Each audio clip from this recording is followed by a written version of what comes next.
quiero compartir con usted mi opinión. Hemos estado conversando mucho en Costa Rica de la crisis del Poder Judicial.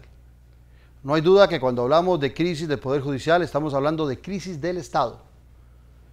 No es nuevo decir que cuando el Poder Judicial falla es el bastión más importante, aunque si está fallando el Ejecutivo y el Legislativo, ante la percepción del ciudadano podríamos soportar eso, pero que falle el Poder Judicial, por lo que representa impartir justicia en una nación, es prácticamente insoportable.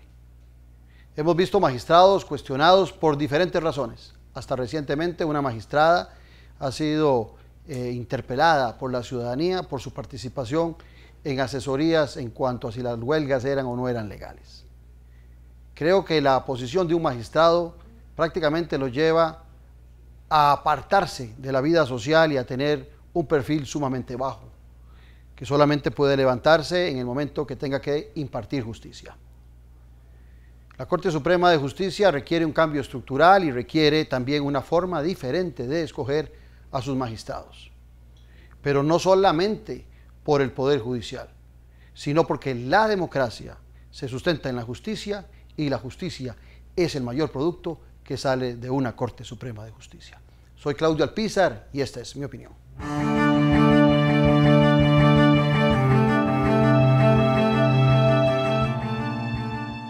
Conoce más de la política, sociedad y economía de Costa Rica y el mundo.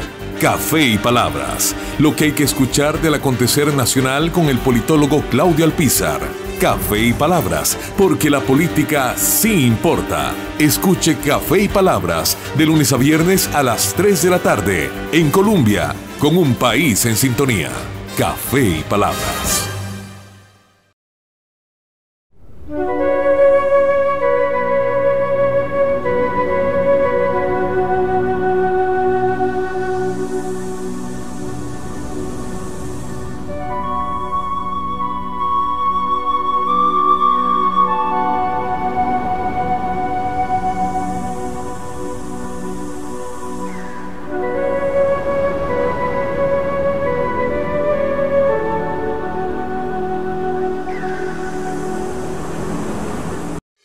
Club Unión, distinción y elegancia desde 1923. Ofrece almuerzos o cenas empresariales con la mejor atención, acompañados de un ambiente lleno de elegancia. Además, contamos con 6 salones, un restaurante, un bar, el lobby principal y otros espacios que se ajustan a tus necesidades. Estamos ubicados en el centro de San José, entre avenidas Primera y Tercera, en calle 2, frente al edificio del Correo Central. Más información al 2257-1555. Club Unión, privacidad y confort. Somos parte de la historia de Costa Rica. Hace muchos años, nuestros ríos fueron transparentes y cristalinos. Pero las aguas residuales de nuestros hogares y establecimientos los han contaminado. Por eso, Costa Rica decidió que ya es hora de recuperarlos. Por nuestra salud y la de nuestros ríos, Costa Rica construye el sistema de alcantarillado sanitario del área metropolitana de San José, en la ruta del saneamiento. Mensaje del Instituto Costarricense de Acueductos y Alcantarillados y Gobierno de la República.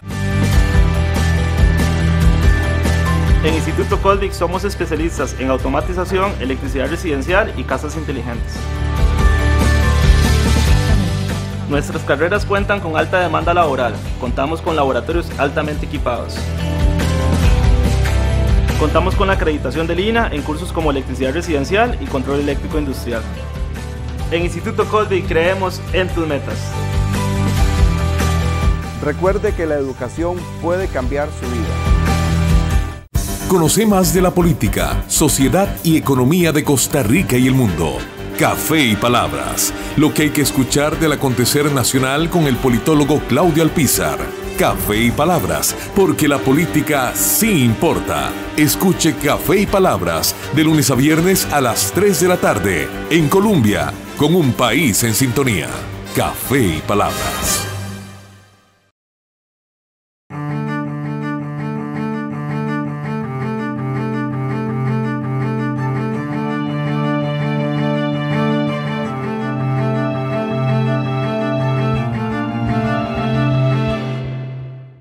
La justicia en Costa Rica se encuentra muy cuestionada.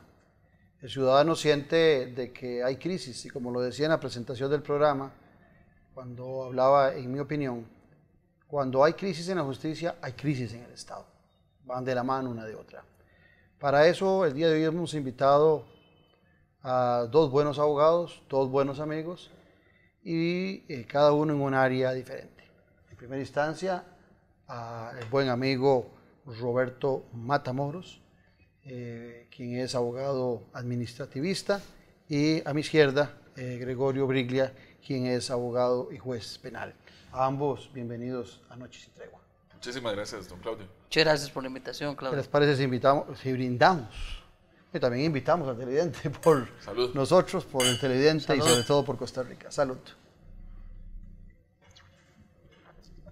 ¿Por qué? Empecemos con una generalidad. Pero ustedes que conocen el monstruo desde sus entrañas, que día a día, vos en lo administrativo, vos en lo penal, están siempre imbuidos en lo que está sucediendo y obligados por sus trabajos. ¿Por qué creen ustedes que hay hoy en día, o de dónde se genera esa mala percepción que pareciera que hoy tiene una gran mayoría de costarricenses sobre la justicia, cuando en algún momento fue uno de los baluartes más importantes de esta democracia? Bueno, muchas gracias por la invitación, don Claudio, y un saludo a todos los televidentes que nos acompañan en este programa. La pregunta tiene reminiscencias, tiene antecedentes muy importantes. Primero que todo, el Poder Judicial, al ser un poder de la República, es un poder que no ha sido profundamente analizado y no tiene gran cantidad de estadística para poder fiscalizar el trabajo que éste ha venido siguiendo a través del tiempo. Quisiera acotar que, de hecho, una vez que entra el programa del Estado de la Nación, se toma la iniciativa en el año 2015 de iniciar un examen de cómo trabaja y cuál es la eficiencia o la eficacia y el impacto del Poder Judicial en Costa Rica. Y a pesar de que ya hay bastantes informes del Estado de la Nación, en este momento apenas tenemos 2 informes del estado de la justicia en nuestro país. Y yo quisiera pues, señalar que esa falta de información en muchas ocasiones no permite claramente establecer una fotografía de lo que es el Poder Judicial, sus órganos, el efecto que cada uno de sus órganos genera en la sociedad costarricense, porque el tema de la administración de justicia, yo todavía dudo que sea un servicio público, me parece que está todavía más arriba de la clasificación de un tema de un servicio público, como abrir una cuenta corriente en un banco o mandar una carta por correos de Costa Rica. No es lo mismo, implica otra serie de valoraciones mucho más profundas que impactan más los principios básicos de nuestra democracia como tal, y por eso hay que cuidarla muchísimo.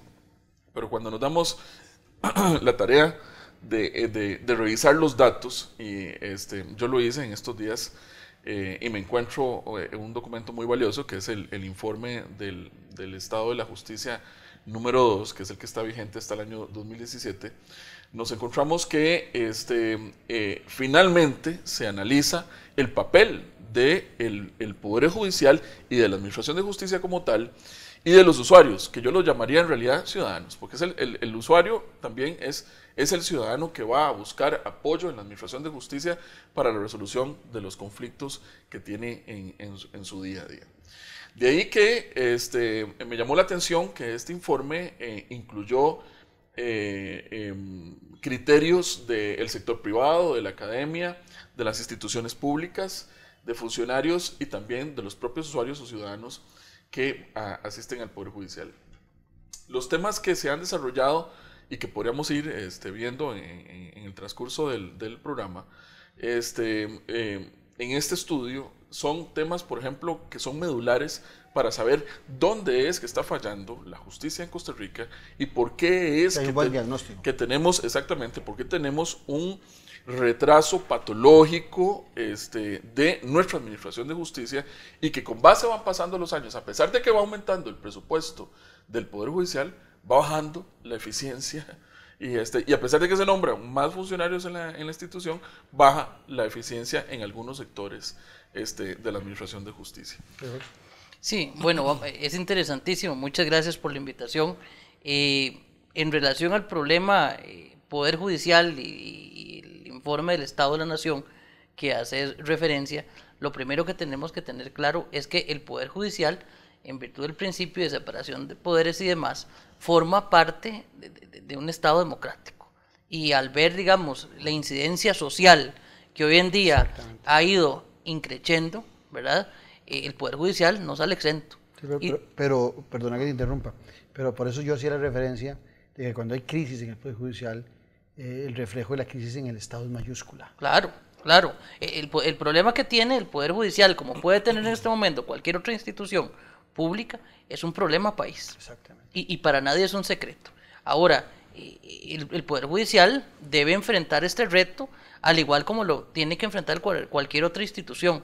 Claro, como lo dice Roberto, con un mayor detenimiento, con un mayor cuidado, porque ya lo que nosotros entendemos como pilares del Poder Judicial, vamos a entenderlos como un acceso a la justicia, que va a implicar tener un acceso efectivo a lo que son personas en condición de vulnerabilidad, tener una proyección hacia las personas con especiales a través de la ley 7600, o este tipo de grupos también de género, que tenemos que ir rompiendo un poco paradigmas, porque aunque ya existan comisiones de género, existan comisiones de acceso a la justicia y demás, tenemos que entender que una cosa es pasar de la letra de la ley al pragmatismo, ¿verdad? A ponerlo en práctica.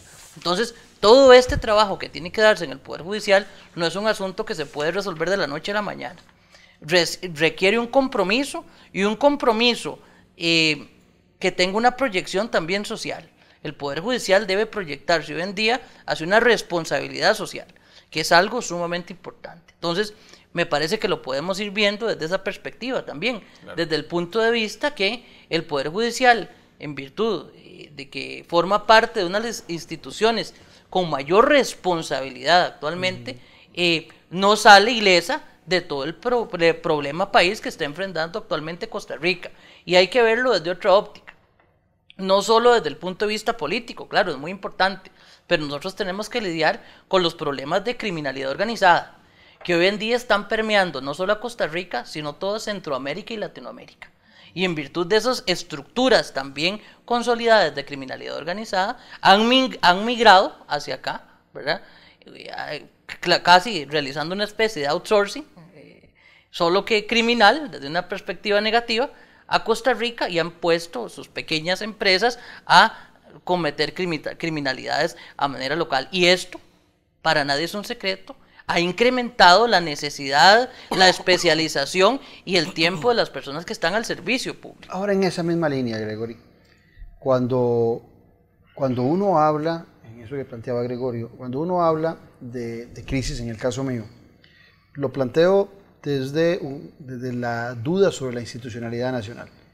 Por supuesto que nosotros los costarricenses, muy orgullosos del Poder Judicial que históricamente hemos tenido, no podríamos igualar la crisis que estamos viviendo institucional con otras naciones, pero para nosotros la nuestra es la importante, y es grande, y es significativa, y las comparaciones de otras que puedan estarse dando en otras latitudes para el costarricense es poco relevante, y la suya, aunque sea menor, es muy relevante. ¿Por qué hago esto? ¿Por qué digo esto? Porque las dudas que se generan hoy son mucho más grandes que la confianza que hay en el Poder Judicial, algo que hace algunos pocos años era la inversa, había una gran confianza en el Poder Judicial. Hoy hay muchas dudas, y las dudas surgen desde el punto de que, al igual que la gente no tiene credibilidad hoy en presidentes, ministros, en diputados, también hay grandes dudas sobre los magistrados. O sea, los magistrados que estuvieron alguna vez exentos de dudas, hoy son parte de esa duda, de esa falta de legitimidad ciudadana ante una crisis que yo llamo institucional en Costa Rica. En una Costa Rica que en la Segunda República, cuando se fundó la Segunda República, su basamento era la madurez de sus instituciones, ¿verdad? Y el Poder Judicial era un faro de luz en esa institucionalidad para el fortalecimiento de la misma en todos sus ámbitos, como lo dice el señor juez. Y de ahí que cuando usted ve, por ejemplo, en el segundo informe del Estado de la Justicia, el Barómetro de las Américas realizado por la Universidad de Vanderbilt de los Estados Unidos, mide a Costa Rica del año 2004 al año 2016, vieron dos elementos. El primero, la confianza en el sistema de justicia por parte del ciudadano. En el 2004 era del 60%, o sea, más de la mitad de los costarricenses tenían gran confianza en el sistema de justicia. En el 2016 sí, era como la segunda o la tercera después de la iglesia seguramente. Claro, muy solvente, ¿verdad? Sí, claro. Tenía una fortaleza, una legitimación muy importante. Pero las alarmas se encienden en el 2016 cuando ese dato es del 43%. Sí, claro. O sea, ya menos de la mitad de la población de Costa Rica no confía en la administración de justicia. Y el otro elemento es si las cortes garantizan juicios justos. Los juicios justos. En el 2004, el 52% de la población, o sea, más de la mitad de los costarricenses creía que los cortes o los juzgados o los tribunales podían otorgar juicios justos a los costarricenses o a quien fuese usuario de la administración de justicia. Y en el 2016 es de apenas el 38%. Eso quiere decir que va en una caída libre el tema de la confianza del Poder Judicial, así como lo van los partidos políticos, no solamente la iglesia está fuertemente golpeada también. Los sindicatos, que son organizaciones sociales que buscan filtrar los conflictos sociales frente a los patronos y armonizar las relaciones con los trabajadores, ahora en este escenario en que nos encontramos con el problema de la huelga actual, y nos encontramos un Poder Judicial fuertemente golpeado. En el año 2004, yo recuerdo casos muy importantes que se suscitaron en aquella época, como el caso de los señores expresidentes, que no, la ciudadanía vio aquel shock social y político que se generó con personas de altísimo nivel y de mucho poder político, que tenían también mucha solvencia y mucha creencia en el pueblo de Costa Rica, y toda esa solvencia desapareció, ese capital político de esos partidos políticos desapareció, de los dos partidos más importantes en el año 2004, en la época ya final del bipartidismo como tal. A partir de ahí vemos un larguísimo proceso por el cual transitaron estas personas, que uno diría son personas con algún grado de poder, y aún así duraron sus juicios 8, 10, 12 años, y algunos no han terminado todavía de discutir temas que todavía quedan en la sede judicial. Ni pronta ni cumplida. Ni pronta ni cumplida. Hay unos votos de la Sala Constitucional que hablan sobre cómo es que se debe interpretar el tema de la justicia pronta y cumplida, dependiendo del tipo de proceso, la complejidad, la cantidad de las partes, la litigiosidad de los abogados en presentar apelaciones e incidentes, etcétera, y que entonces eso pues provoca una dilación del proceso para que el proceso sea garantizado para todas las partes. Pero ya pareciera que incluso esos mismos votos o esos criterios de la propia sala ya empiezan a quedarse cortos otra vez, porque el sistema judicial no está logrando cumplir las expectativas de los costarricenses. Y otra cosa que quiero acotar también muy importante: en este país una denuncia le ensucia a usted su honorabilidad. Y los costarricenses, creo yo que hay una gran confusión entre lo que es una denuncia y una sentencia en firme condenatoria. Prácticamente en este país la denuncia lo destruye usted y usted ya es condenado a partir de la presentación de una denuncia X. O sea, no hay tiempo para que la maquinaria de la administración de justicia se mueva sus pesados engranajes para que finalmente emita una resolución y solvente el asunto, y entonces podamos saber si esa persona era culpable o no era culpable. Y entonces, con la simple presentación de denuncias, estamos aniquilando personas, estamos aniquilando instituciones, estamos aniquilando las bases de la democracia. Hay una percepción de que la justicia está impartiendo injusticia.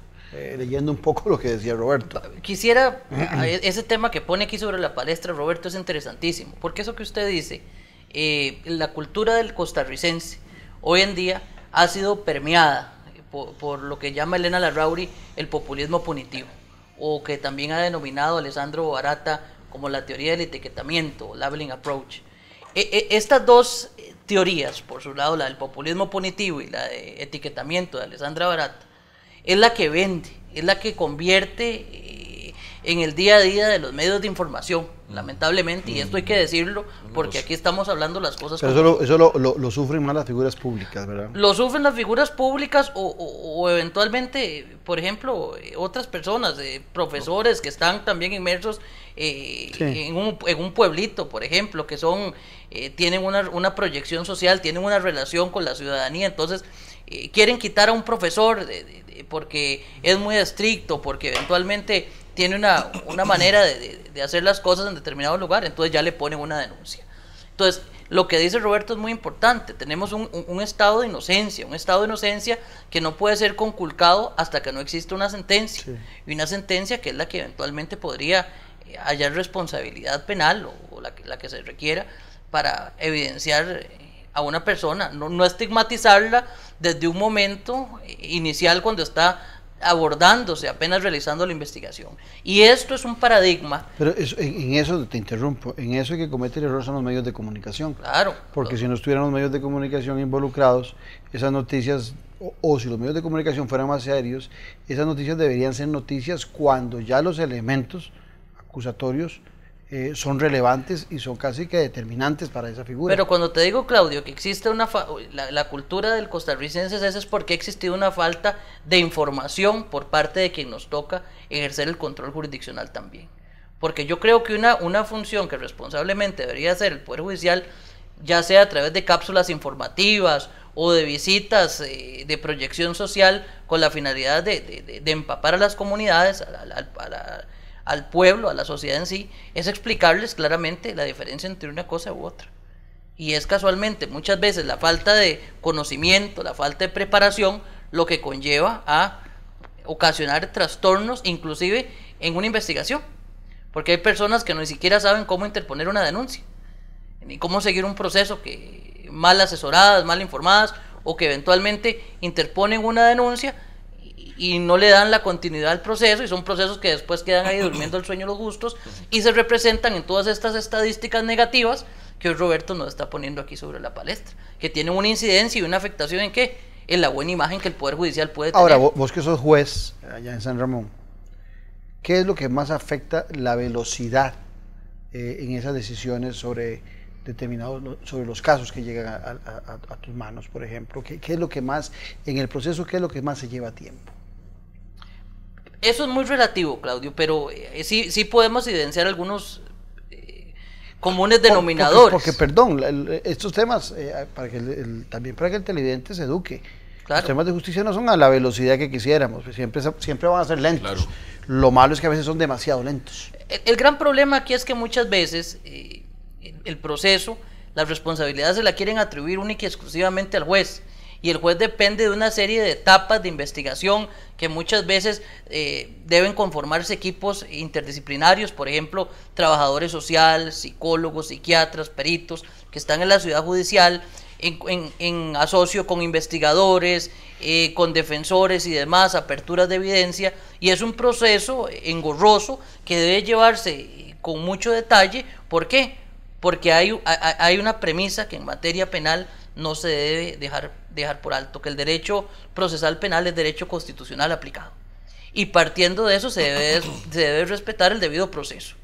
Y si muchas veces nosotros buscamos más eficientismo para cumplir con el aforismo de justicia pronta y cumplida, ese eficientismo tiene que darse, pero en un absoluto respeto de ese debido proceso.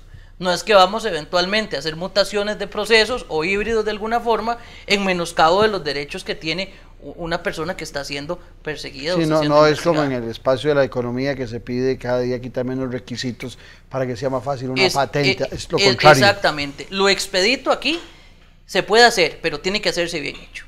Sí existen varias propuestas interesantes, inclusive yo he tratado de promover una que busca la no revictimización en casos de personas víctimas de abusos sexuales y demás, que se tome solo una denuncia y esa denuncia sea grabada y sea enviada al equipo interdisciplinario y demás, con la finalidad de no revictimizar a personas que se encuentran en esta condición de vulnerabilidad, pero que también durante la evolución del proceso pueda ayudar a ser más expedito a las demás personas que van a requerir esos insumos. En el tanto siempre se respeta el debido proceso. Pero sí han habido reformas que sí han servido para disminuir el atraso o la demora en la resolución de los procesos. Por ejemplo, le cuento en mi área, porque eso es en el área de derecho penal que habla el señor juez. En el área de derecho administrativo, nosotros teníamos una ley nefasta, que era la ley de la jurisdicción contenciosa administrativa del año 66, en la que un proceso en este país contra el Estado costarricense o contra cualquier institución, ya fuese la Caja Costarricense, el ICE, una municipalidad, el gobierno central, cualquier ministerio, duraba 20 años en ser resuelto. 20 años. Y cuando ya había resolución había que llevarlo a casación, y eso era otro poco de tiempo más. Entonces en el año 2006 se hace una reforma y se emite el nuevo Código Procesal Contencioso Administrativo, que entra en vigencia el 1 de enero del año 2008. Hay un transitorio ahí para acomodar los procesos de la jurisdicción de la vieja ley, y que incluía juzgados. Por ejemplo, la jurisdicción contenciosa eliminó los juzgados. Hay un juzgado que todavía ve los temas de la vieja ley que todavía están por salir. Pero ese juzgado finalmente en algún momento cerrará sus puertas cuando ya falle el último caso que haya visto. Entonces usted empieza hoy los procesos contenciosos administrativos en sede de tribunal. En tribunal no tiene usted apelación más que en ciertas áreas, cuando le rechazan a usted una prueba o hay una medida cautelar. La medida cautelar tiene derecho a apelación. Pero el proceso principal usted lo presenta en tribunal, hay una audiencia preliminar, hay una audiencia de juicio, y después de esa audiencia de juicio el juez por el artículo 111 del Código Procesal Contencioso Administrativo tiene 15 días para fallar el proceso. Y debo decir, en honor a la verdad, que los jueces cumplen ese plazo. El problema es que cuando usted gana el proceso o lo pierde, la otra parte presenta un recurso de casación, y ese recurso de casación pasan 5 años en admisibilidad en la sala primera. Entonces un proceso que se redujo 20 años a 2 años, que fue un absoluto éxito la entrada en vigencia del Código Procesal Contencioso Administrativo en este país, y disminuyó los niveles de impunidad del Estado todopoderoso que tenemos en Costa Rica en contra del ciudadano costarricense, se congela en la etapa de sala primera. Y yo nada más pregunto, si un juez de tribunal tiene la obligación de resolverle a usted un asunto que ha llevado desde el inicio hasta el final en 15 días, ¿por qué un magistrado de la sala primera dura 5 años en revisar un asunto de un recurso extraordinario? Nada más, porque no está ni analizando la prueba, porque además el recurso de casación tiene una serie de limitaciones y de formalidades. Otros doctrinarios y abogados litigantes muy prestigiosos como Enrique Rojas Franco dice: eliminemos la casación de una vez por todas, porque la casación está prácticamente echando a perder la reforma, y uno lo piensa. Pero yo creo que la casación debe seguir existiendo. Lo que pasa es que uno no escucha iniciativas de... Pues tener respuesta, ¿por qué esos 5 años? Bueno, no hay plazos. Lo primero que tengo que decir es que... No hay plazos. No hay plazos para los magistrados. Sí, efectivamente nosotros estamos debemos empezar a romper paradigmas en todo este proceso, y en aras de buscar un eficientismo, como hace verlo Roberto, hay que meter mano. La Corte hay que meter mano, hay que hacer un poco de conciencia también, de crear sinergia positiva y empezar a trabajar en equipo, pero buscar cómo realmente centrarse en estos temas. No simple y sencillamente decir que es que no hay plazo. Yo creo que en nuestro país, como parte de esa responsabilidad que tiene, como es la justicia, también ya un derecho que está contemplado por la Corte Interamericana de Derechos Humanos y que lo tutela como que implica tener calidad de vida y demás dentro de un sistema democrático y republicano como el nuestro, pues implica hacer conciencia, quienes tenemos ese control jurisdiccional, de buscar implementar proyectos que nos ayude a disminuir estas dilaciones que existen, por lo menos en la materia que Roberto maneja. Yo le puedo decir que la proyección que nosotros tenemos a lo interno, con la creación, por ejemplo, los tribunales de flagrancia y demás, ha sido un paliativo importante que ha hecho cumplir con este principio, este aforismo de justicia pronta y cumplida, porque los procesos se han disminuido para cumplir con celeridad procesal y resolver el asunto victimológico y de acceso a la justicia, y resolverle al encartado pues la situación en un tiempo sumamente menor que el proceso ordinario. Y esto ha requerido un gran esfuerzo y una reestructuración. El proceso de flagrancia ha colaborado enormemente a tener un contacto más real con la realización del evento histórico y tener una resolución en un tiempo efectivo.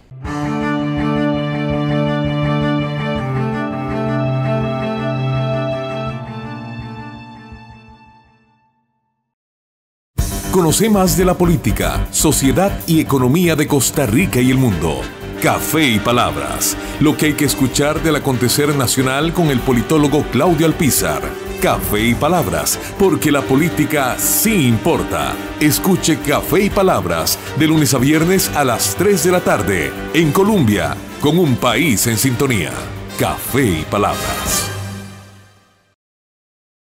Hola, soy Alejandra. Deben saber que la Banca para el Desarrollo no nació para prestar dinero para todas las necesidades, sino para el crecimiento empresarial, como impulsar a las micro, pequeñas y medianas empresas con condiciones favorables, asesoría técnica, acompañamiento empresarial por medio del INA y dando parte de la garantía que necesita para respaldar su crédito. Acérquese a cualquiera de los operadores financieros identificados. Somos Banca para el Desarrollo, oportunidades reales para proyectos viables.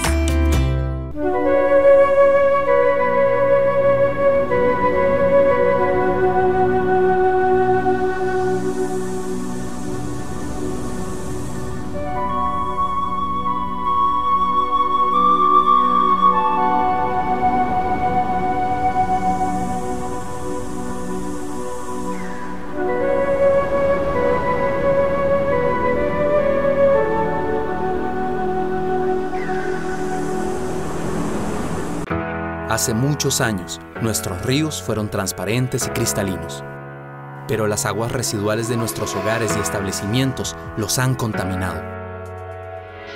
Por eso, Costa Rica decidió que ya es hora de recuperarlos. Por nuestra salud y la de nuestros ríos, Costa Rica construye el sistema de alcantarillado sanitario del área metropolitana de San José, en la ruta del saneamiento. Mensaje del Instituto Costarricense de Acueductos y Alcantarillados y Gobierno de la República. En Instituto Colvic somos especialistas en automatización, electricidad residencial y casas inteligentes. Nuestras carreras cuentan con alta demanda laboral. Contamos con laboratorios altamente equipados. Contamos con la acreditación del INA en cursos como electricidad residencial y control eléctrico industrial. En Instituto Colvic creemos en tus metas. Recuerde que la educación puede cambiar su vida.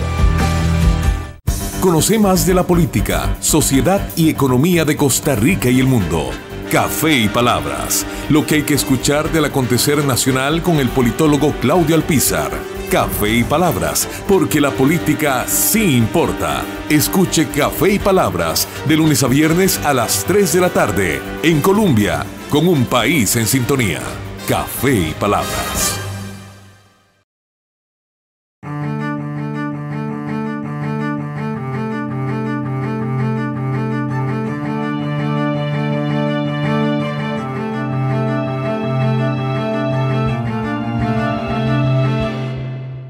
Que más que un punto de ruptura es un punto de inflexión. ¿Quién sería el obligado, le pregunto a ambos, a buscar esa revisión de la justicia costarricense desde el punto de vista estructural? ¿Quién es? ¿Los magistrados? No, me parece que eso nace en la Asamblea Legislativa. O sea, que los creadores de la ley es ese poder, es la Asamblea Legislativa. Lo que pasa es que en este país, yo considero, es mi criterio. Pero puede haber iniciativa de la Corte Suprema, me imagino inocentemente que en la Corte Suprema de Justicia saben más cuáles son los padecimientos que tienen, claro, y haber iniciativa de promoción de algunas leyes que vengan en beneficio de la Corte. Debe formarse un equipo interdisciplinario, yo creo que es lo más objetivo, donde haya un consenso una representación por parte de litigantes, por parte de jueces, juezas, y que efectivamente se haga un informe serio, un informe técnico de peso y se busque cómo promoverlo, como dice Roberto, a través de la Asamblea Legislativa. Pero esto implica no decir que solo los jueces y no decir que solo los litigantes y que solo los fiscales, no, como lo dije anteriormente cuando estábamos hablando de la problemática. Si lo vemos desde una problemática país, necesitamos involucramiento, necesitamos que las personas que en realidad están viéndose afectadas pues busquen cómo acercarse y denunciar esta situación para tratar de promover una solución al asunto. Yo considero que también hay un tema medular, hay varios temas que se quedan en el tintero muy interesantes, pero nuestra Asamblea Legislativa tiene un nivel de diputados de muy baja calidad. Entonces el diputado normalmente no entiende sobre temas de ley procesal. Sí. Hay que llevar a los expertos para que le expliquen a los señores diputados en comisión por qué la necesidad, por qué la urgencia y por qué de X o Y reforma. Pero los diputados es difícil encontrar una iniciativa donde uno encuentre que efectivamente la ley de cobros tiene estos problemas, o que la ley de expropiaciones tiene estos otros problemas para la sociedad costarricense, o la terrible ley de inquilinato que tuvimos en algún momento en este país, que tenía un montón de gente secuestrando los locales comerciales en Costa Rica, y era una absoluta y completa barbaridad, que finalmente se modificó, ¿verdad? Entonces, la Asamblea no tiene esa capacidad. En el tema, en un ejercicio que estoy en tema de negociación, de una negociación colectiva, un viceministro dijo, hagamos todo el trabajo y al final dejamos que los asesores revisen. Le digo, no señor, el trabajo se hace ahora y se revisa ahora. Claro. No le dejemos a ningún asesor. El trabajo es de nosotros, es ahora que hay que hacer el trabajo en este momento. Entonces, ¿para qué el señor viceministro está sentado en la silla en la que está sentado? No, señor, trabaje y haga análisis también del trabajo que estamos discutiendo, porque cuando usted va a discutir una convención colectiva, por ejemplo, son dos partes, es el patrono y es el trabajador. Es ahí, no vamos a dejar el trabajo tan importante de los acuerdos que hay entre trabajador y patrono para un grupo de asesores de un viceministro. Por ejemplo, a ese nivel hemos llegado a este país, no estamos asumiendo nuestras competencias y nuestras obligaciones. Yo creo mucho en la propuesta de don Gregorio de que exista una comisión o un grupo multidisciplinario pero permanente, sí, claro, que esté revisando y esté haciendo fiscalización permanente, claro, incluso de la capacidad o de la efectividad de esas leyes que se están emitiendo. Pero en Costa Rica nosotros emitimos leyes que el día que se aprueban, al día siguiente están yendo a ponérsele parches, como la ley de tránsito en este país, que se duró 10 años discutiéndose y después se dieron cuenta los legisladores que no habían metido una serie de tipos de sanciones e infracciones de tránsito, y entonces al día siguiente estaba otra vez en sala de emergencia de la ley. Por Dios, y lo que cuesta la emisión de esas leyes y lo que cuesta mantener una Cámara de Diputados que deberían de estar ahí leyendo y trabajando las iniciativas y las mociones que ellos deberían de presentar. Sí, yo pensé que oyéndolos a ambos, que algo que yo traía en la cabeza no lo iba a tener que decir, pero oyéndote a vos creo que sí. O sea, hay una crisis de individuos, hay una crisis de sociedad, y por lo menos en la dirección superior, gente que se necesita para esos puestos. Vos tenés que padecer, ahora lo decías, la sala primera, a vos se toca la sala tercera, que es la penal para los asuntos tuyos. Entonces, si hay desde la cabeza, si hay estructuras necesariamente que hay que revisar y que hay que cambiar, pero pareciera que también los que les corresponde, como vos lo planteabas ahora, en el caso de un viceministro o el caso de los diputados, parece que también hay un desconocimiento total de la importancia que tiene la justicia en una sociedad, y sobre todo en una sociedad democrática. No, eso es importantísimo, y la proyección que hacerse hacia la comunidad o hacia la sociedad es importantísimo. Le voy a decir por qué. Porque nosotros como jueces somos formadores sociales y mandamos un mensaje a la comunidad, y por ende trabajamos para la comunidad y por la comunidad. Trabajamos para la sociedad y por la sociedad. ¿Y cómo es que nosotros nos proyectamos a eso? A través de nuestras resoluciones, a través de nuestros proyectos y nuestra sensibilidad. Y cuando le hablo de sensibilidad, implica desde todo aspecto, desde el aspecto humano y desde el aspecto técnico, que muchas veces nosotros, o he observado algunos jueces y juezas que se encasillan más en el aspecto técnico y dejan el aspecto humano. Y yo creo que parte de la responsabilidad que tienen ahora nuestros diputados y nuestras diputadas, que tienen que llenar espacios en las nuevas salas, tanto constitucional como en la sala tercera, es una responsabilidad muy grande. ¿Por qué le digo esto, Claudio y Roberto? Porque ya tenemos que olvidarnos mucho del tema de que necesitamos profesionales que tengan la capacidad, la valentía, la gallardía de ir a romper paradigmas. ¿Y esto es en beneficio de qué?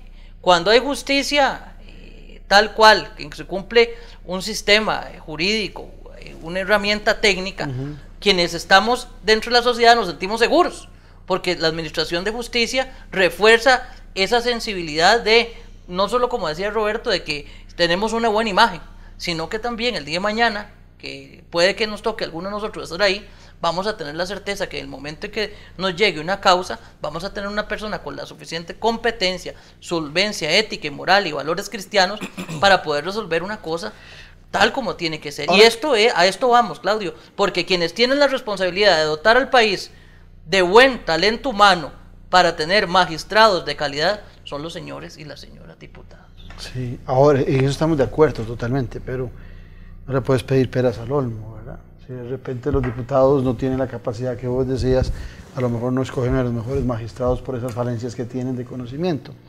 Pero dentro del marco de esa crisis de valores, creo que el ciudadano costarricense ha empezado a sumar a magistrados, que son la cabeza, que son el top de la Corte Suprema de Justicia. Y se me viene a la mente así rápidamente un magistrado muy antiguo en la Corte Suprema de Justicia, muy cuestionado desde hace muchos años. Se me viene un magistrado cuestionado por acoso, se viene el caso de Celso Gamboa y el cementazo.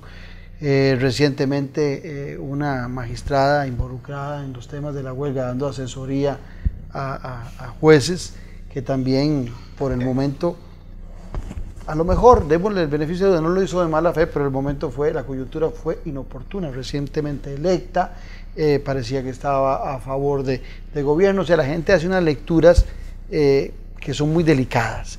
Y en ese tema de las lecturas delicadas, yo te decía un día que conversábamos en Café y Palabras de ese tema, a mí me parece que los magistrados y los jueces también, en muchas ocasiones pierden totalmente su privacidad y tienen que enclaustrarse en sus casas y en sus hogares, porque cualquier movimiento que hagan a lo interno de la sociedad puede ser malinterpretado. Pero la elección de los magistrados es un tema que a mí me preocupa y pareciera que no hay cambios a corto plazo. Ahí se planteaba algo de los diputados nuestros creyendo que uno se chupa el dedo, prohibiendo el lobby. El lobby lo pueden prohibir en la Asamblea Legislativa, pero fuera de la Asamblea Legislativa no sabe que se puede dar. Y ese no es el tema.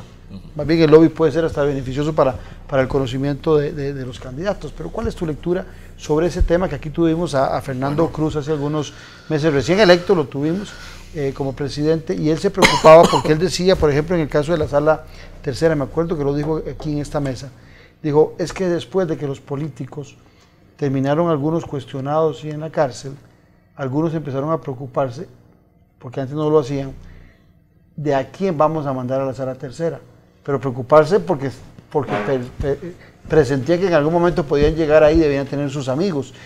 Funciona así la Corte en las diferentes salas, a nivel de amistad, como lo plantea alguna gente. Bueno, casualmente el informe del Estado de la Justicia hace una serie de cuestionamientos sobre la labor de los magistrados, en general, ¿verdad? Y dice, ¿para qué está nombrado un magistrado? Un magistrado está nombrado para resolver los procesos que les llegan a su sala respectiva.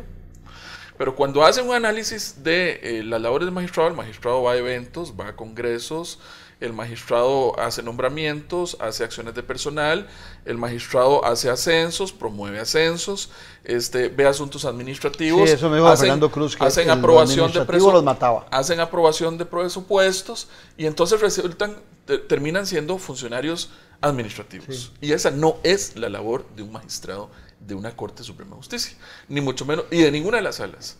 Pero entonces, pero es la ley la que les ha encargado de eso. No, es que vamos a que por antojo ellos se han metido en esa área. Ok, vamos a ese punto. En 1993 fue creado el Consejo Superior precisamente como un órgano subordinado de la Corte Suprema de Justicia para que se encargara de los nombramientos, los ascensos, la disciplina, las sanciones, la aprobación de presupuestos, etcétera, etcétera, etcétera. Se crea todo un órgano administrativo para que maneje esos asuntos y libere a los magistrados de ese pesado deber administrativo. Pues, ¿cuál es el resultado del informe? Que los magistrados no quieren soltar ese trabajo administrativo porque representa poder. Representa poder, y entonces tenemos un órgano gigante ahí que resuelve más de 2.000 asuntos, dice el informe del Estado de la Justicia, más de 2.000 asuntos anuales en temas de sanciones, disciplina, acciones de personal, ascensos, etcétera, revisión de nombramientos y aprobación de presupuestos, pero al final de cuentas hay que ir a preguntarle a los magistrados si están de acuerdo o no están de acuerdo con ese tema. Entonces, de nada sirvió la reforma. Es que tal vez en esto sí es importante hablar algo. El Consejo Superior es quien lleva la carga pesada de la parte administrativa del Poder Judicial. Cuando le digo la carga pesada, tienen que aprobar todo lo relacionado a licitaciones, cuestiones administrativas, recursos de todos los entes que están adscritos, que dependen económicamente del Poder Judicial, y hacen una labor, inclusive nombramiento de los jueces 1, 2 y hasta la categoría 3. Eso lo realiza el Consejo Superior. Lo relacionado a las acciones disciplinarias y demás también lo ve el Consejo Superior. Pero el nombramiento de los jueces 4 y jueces de casación y demás sí los tiene que atender los magistrados en corte plena, ¿verdad? Entonces, sí y no, ¿verdad? Tenemos una parte que sí está manejando la carga pesada, que es el Consejo Superior, y la otra la tiene la corte plena. Sí, efectivamente tenemos que entender que el grupo de magistrados ya reunidos formando la corte plena como tal, forman lo que se conoce como el gobierno judicial. Y como gobierno judicial como tal, tienen sus responsabilidades, en donde a mí me parece que es bueno porque el magistrado y magistrada también tiene que dar la cara. No simple y sencillamente que realicen una votación y que después nada más vayan a decirle, bueno, eso no me tocó a mí, lo votó el Consejo Superior. Eventualmente el hecho de que los magistrados conozcan esto, de alguna manera, desde mi perspectiva, refuerza ¿qué? La transparencia, porque los involucra a ellos directamente a tomar decisiones y a que sean ellos quienes evidencien cómo votaron y qué votaron. No que simple y sencillamente después vayan a decir, no, es que fue el Consejo Superior y yo no tuve vela en el entierro, ¿verdad? Que eventualmente pudiera haberse hecho de otra forma y que se llegara a ese resultado. Para mí, el hecho de que los magistrados también formen parte de este gobierno judicial ayuda a la transparencia y a que las personas que toman sus decisiones, sean buenas o sean malas, le den la cara a la ciudadanía. Porque eso es otro aspecto que debe tomarse en cuenta. Parte de la función que realizan los jueces y juezas en este país debe estar debidamente sometida a ese visor público. Ahora, los jueces, ahora que tocas ese tema, los jueces tienen un alto grado de libertad, claro, desde la ley, analizándola, estudiándola, para la toma de sus decisiones. Pero el ciudadano a veces considera que para mismos casos los jueces litigan diferente, toman decisiones diferentes, y que ahí también está involucrado, ahora que vos hablabas de la Asamblea Legislativa, también se involucra el Poder Ejecutivo desde el Ministerio de Seguridad o desde el Ministerio de Justicia. O sea, la institucionalidad de la justicia va más allá de la Corte Suprema de Justicia. También tiene su espacio en la Asamblea Legislativa y también tiene su espacio en el Poder Ejecutivo. Pregunta, esas cosas sencillas también, porque a veces vamos a lo muy grande, pero esas cosas sencillas son lo que más molesta al ciudadano común y corriente, en el buen sentido de los dos términos, de que la justicia no es pronta y cumplida. Y eso está en el artículo 41 de nuestra Constitución Política. La justicia pronta y cumplida. Y también los principios de eficiencia y de buen gobierno, que desarrolló amplísimamente don Ernesto Ginesta durante su paso muy prolífico por la Sala Constitucional, y otros magistrados que le han aportado mucho a los principios de cuarta generación a nivel constitucional. Pero hay un debilitamiento de estos. Hablábamos, por ejemplo, del principio de inocencia, de que la denuncia prácticamente hoy día condena a la persona. Por ejemplo, no debería ser así. En política electoral eso es usado a granel. A granel, y no debería ser así, pero resulta que ya se materializa en los tribunales. Por ejemplo, hay un funcionario público que es destituido porque sufrió persecución. Entonces tiene derecho a acudir a la sede contencioso administrativa en medida cautelar para ser reinstalado mientras esta persona se defiende del proceso que se le viene encima por parte de la administración, y entonces tener un ingreso y así solventar, porque la justicia en este país es cualquier cosa menos gratuita, además, ¿verdad? Y entonces nos encontramos que efectivamente el Tribunal Contencioso empezó a reinstalar funcionarios. ¿Qué pasó? Un día hubo un cambio de jurisprudencia, y entonces resulta que con la interposición de una denuncia penal contra ese funcionario, la reinstalación ya los jueces en apelación no le aceptaban a usted mantener a esa persona en el puesto. ¿Eso qué significa? Que los jueces del contencioso están condenando a ese funcionario sin que haya habido debido proceso del que usted hablaba anteriormente. Con la simple presentación, dice el juez, es que con la simple presentación de la denuncia ya hay algún indicio y por eso no puede mantenerse en el puesto.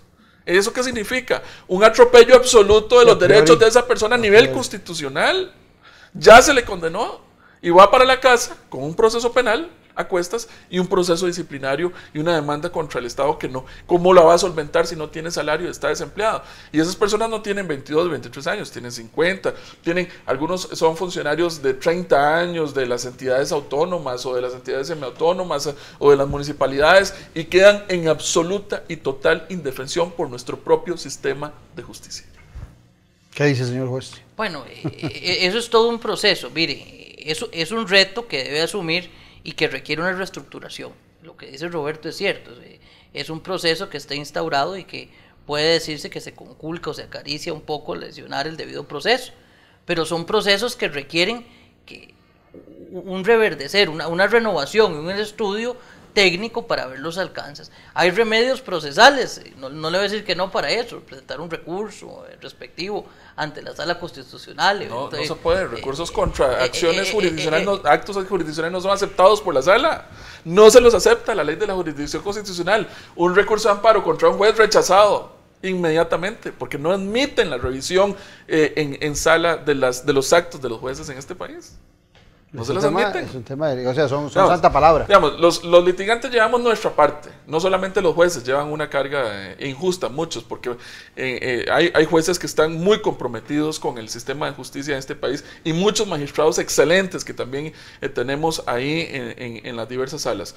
Pero ¿qué pasa? Los litigantes frente al usuario o frente al ciudadano, el ciudadano pregunta, ¿cuándo me va a ¿cuánto cree que me dure este proceso? Bueno, el proceso contencioso dura 2 años, pero si ganamos o perdemos, si hay casación, son 5 años.